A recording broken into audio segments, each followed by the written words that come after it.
Welcome, সবাইকে স্বাগত জানাচ্ছি ন্যাশনাল স্টেডিয়ামে। অনেক ঘষামাজা এবং সংস্কারের পর নতুন এক চকচকে এবং ঝকঝকে স্টেডিয়াম পেল বাংলাদেশের মানুষ।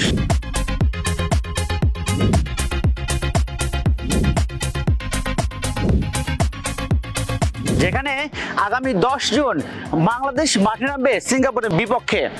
এই মাঠের গ্যালারিতে সেদিন জামাল ভুঁইয়া এবং হামজা চৌধুরীর স্লোগানে মুখরিত হবে এই স্টেডিয়াম, যেখানে হাজার হাজার মানুষ খেলা দেখতে আসবে এবং বাংলাদেশ বাংলাদেশ বলে চিৎকার করবে ফুটবল প্রেমীরা। এবং আমরা চেষ্টা করব জয় নিয়েই ঘরের মাঠে শুভ সূচনা করতে। নতুন রূপে গড়ে উঠেছে জাতীয় স্টেডিয়াম। ডিজিটাল স্ক্রিনে দেখা যাবে খেলা, সাইড লাইনেও থাকবে ডিজিটাল স্ক্রিন, সেখানে চলবে বিজ্ঞাপন। মাঠের পানি নিষ্কাশন ব্যবস্থা উন্নততর করা হয়েছে। আগে বৃষ্টি হলেই এই স্টেডিয়ামের মাঠ ডোবায় পরিণত হতো। ড্রেনের কাজ আগের থেকে অনেক ভালো হয়েছে, সব ময়লা পরিষ্কার করা হয়েছে, নতুন করে প্লেট উঠায় সব, এখন কোনোখানে পানি বেঁধে থাকে না, সব পানি চলে যায়। বাংলাদেশে তো এরকম স্টেডিয়াম নাই, তো বাংলাদেশে এরকম একটা স্টেডিয়াম হওয়াতে আমরাও অনেক খুশি।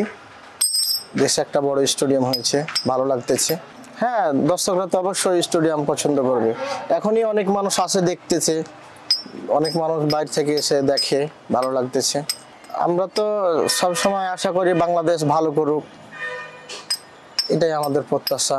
হ্যাঁ, হামজা চৌধুরী অনেকে ভালো লাগে, তারপর আরও বিদেশি প্লেয়ার আছে আমাদের দেশে, সবাই মিলে ভালো একটা খেলা হবে এটা আশা করতেছি আমরা।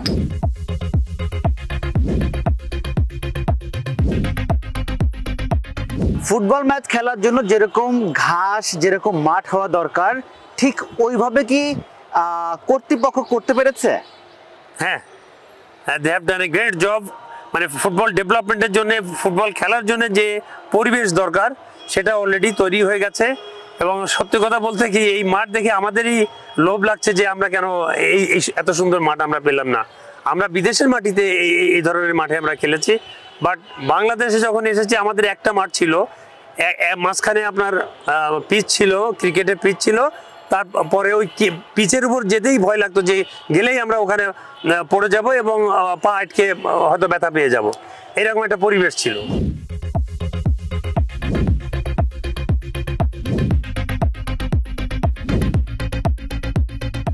আমরা ইউরোপের অনেক ফুটবল স্টেডিয়ামগুলোতে দেখি মাঠের সৌন্দর্য বাড়ানোর জন্য এই ঘাসগুলো কেটে অনেক সুন্দর ডিজাইন করা হয়।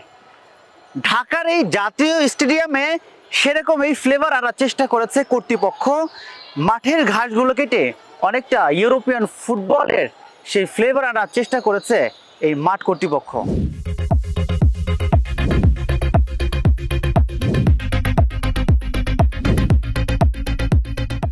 এই স্টেডিয়ামের ঘাসগুলো কিন্তু সম্পূর্ণ নতুন, সেগুলোকে সতেজ রাখার জন্য, আরো ভালোভাবে বড় হওয়ার জন্য কিন্তু স্টেডিয়ামতে এখন পানি দেওয়া হয়েছে, যে পানিটা কিন্তু পুরো স্টেডিয়ামে কিন্তু ছড়িয়ে ছিটিয়ে দেওয়া হচ্ছে।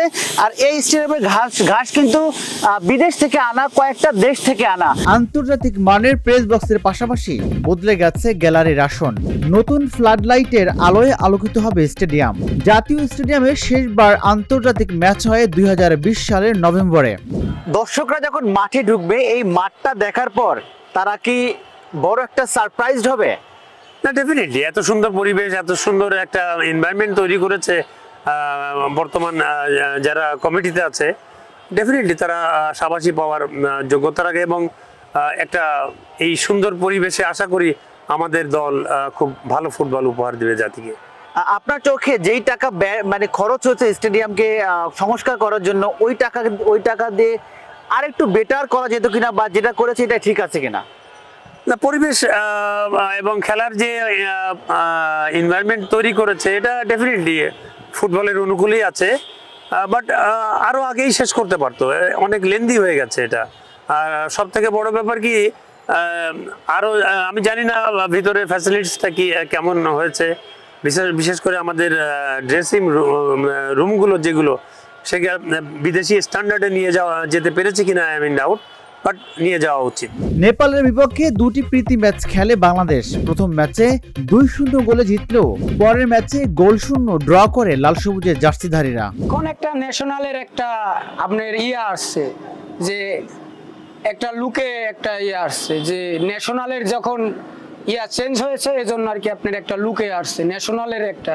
আশা করি অনেক ভালোই লোক আসবে, কারণ ঈদেরও ছুটি পাবে সবাই, এরিয়েও আপনার সবাই দর্শক আর কি আসবে খেলা দেখার জন্য। আবার নতুন হয়েছে ন্যাশনাল একটা হয়েছে এজন্য আরো জি হামজা চৌধুরী ভালো তো লাগবে, আমাদের দেশের একজন প্লেয়ার। এই স্টেডিয়ামের সংস্কার কাজ শুরু হয় 2021 সালে, যেটি শেষ হওয়ার কথা ছিল 2023 সালে, কিন্তু সেটি কয়েকবার পিছিয়ে যাওয়ার কারণে ঠিক সময়ে শেষ হয়নি। তবে 2025 সালে এসে একদম ঠিকঠাক এই সংস্কার কাজ অনেকটাই এখন শেষ পর্যায়ে। আপনারা যদি স্টেডিয়ামের চারপাশে দেখেন, গ্যালারির দিকে তাকান, তাহলে দেখবেন যে এর কারুকাজ কতটা সুন্দর হয়েছে। চেয়ারগুলো দেখলে মনে হবে যে ইন্টারন্যাশনাল স্টেডিয়ামের যে একটা ফ্লেভার থাকে, সেই ফ্লেভারটা এখন আমাদের জাতীয় স্টেডিয়ামে। এখানকার যে ঘাসগুলো আছে, ঘাস বলেন, এখানে ডিজিটাল যে বিলবোর্ডগুলো আছে সেগুলো দেখেন, এখানে সব কিন্তু ফ্লাড লাইটগুলো সবগুলোই কিন্তু এখানে নতুন লাগানো হয়েছে। এবং এই স্টেডিয়ামকে সুন্দরভাবে সাজানোর জন্য যত প্রকার কাজ, যত ধরনের উন্নত জিনিসপত্র লাগানোর দরকার, সেটি কিন্তু চেষ্টা করেছে বর্তমান সরকার এবং এই মাঠের যারা সংশ্লিষ্ট আছেন সবাই।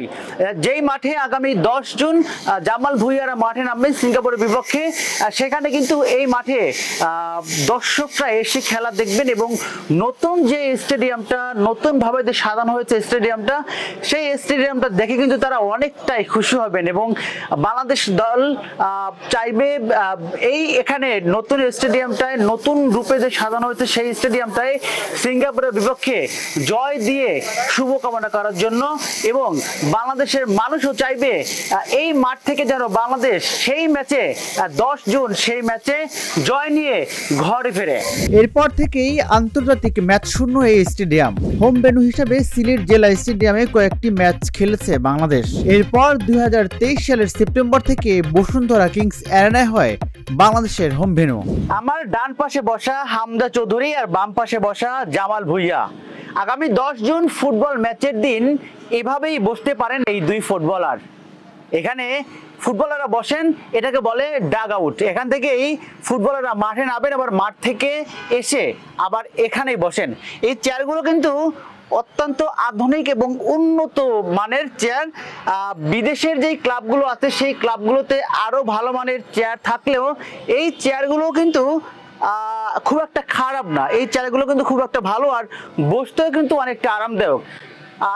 এখানে কিন্তু ফুটবলাররা বেশি অনেকটাই স্বস্তিতে থাকবেন এবং আরাম পাবেন। এই ফুটবলে কিন্তু এই ফুটবল মাঠের মতোই কিন্তু এই চেয়ারগুলো কিন্তু অনেক উন্নত মানের বা অনেক ভালোভাবে কিন্তু এখানে বসানো হয়েছে। এখান থেকে কিন্তু ফুটবলাররা মাঠে নেমে ফুটবল খেলবেন এবং তারা কিন্তু কোচের দিক নির্দেশনা মেনেই কিন্তু এখানে বসবেন, এখান থেকে উঠে আবার মাঠে যাবেন।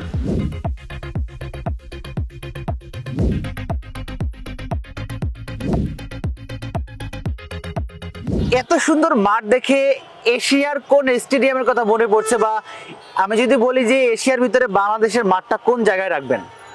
এশিয়া সল্টলেক স্টেডিয়াম অনেক ভালো স্টেডিয়াম, উন্নত মানের স্টেডিয়াম।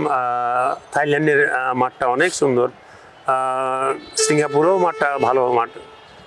বিদেশে গেলে যে কোনো মাঠে গেলে ওখানে তো আর ক্রিকেট ফুটবল একসঙ্গে হয় না, যার ফলে ওদের মাঠগুলো খুব সুন্দর এবং নাইসলি মেনটেইন এবং সব থেকে বড় খেলার উপযোগী করে ওরা রেখে দেয়। এই যে এটা যে ঘাসটা যেটা করেছে, এই যে ঘাস দেখেন আনইভেন আছে, ইট মাস্ট বি ইভেন, একদম সমান্তরাল একটা রেখা তৈরি করে দিতে হবে। আমরা ইউরোপের ফুটবল মাঠ দেখি যে মাঠে সুন্দর করে খাঁচ কাটা ডিজাইন করা, সেই ফ্লেভারটা কিন্তু এই স্টেডিয়ামে আনার চেষ্টা করা হয়েছে। এখনো আনতে পারে, ইচ্ছে করলেই তারা ওই খাঁচ কাটা মানে ফুটবলের যে আপনার চারিদিকের যে ব্যাসার্ধটা ওই ধরনের ডিজাইন করে দিতে পারতো। ঘরের মাঠে বাংলাদেশ দাপট দেখাতে পারবে কিনা 10 জুন সিঙ্গাপুরের বিপক্ষে? ডেফিনেটলি এটা তো আমাদের নিজেদের মাঠ, এনভায়রনমেন্ট, নিজেদের সবকিছু। আরো বিদেশি যারা আমাদের বংশভূত তারা আসছে, আমাদের দল তো আরো উজ্জীবিত হয়ে খেলবে ইনশাআল্লাহ।